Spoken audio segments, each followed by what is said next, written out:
Лоретта Асановичуте – единственная девушка из 14 литовцев, погибших 13 января 1991 года в Вильнюсе. Она из крымских татар, переехавших в Литву в 14 веке. И, что самое интересное, фамилия от крымско-татарского имени. Асан, вам была знакома эта девушка? Нет.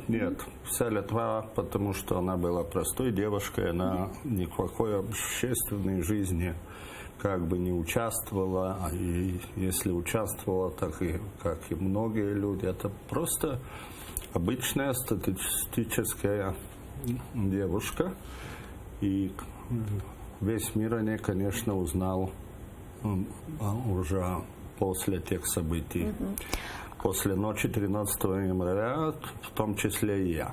А насколько была ощутима поддержка Украины и крымских татар?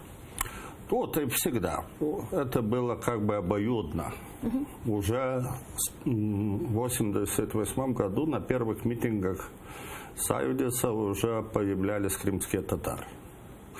И наши татары, литовские татары, так безоговорочно поддержали движение за независимость. Это не возникало никаких проблем.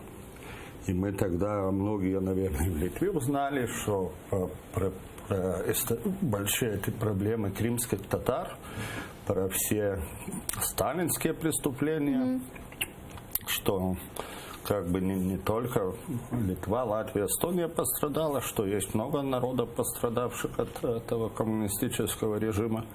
И это было очень приятно. Но тогда я вам скажу, что было такое ощущение, что нас поддерживает весь Советский Союз тогда.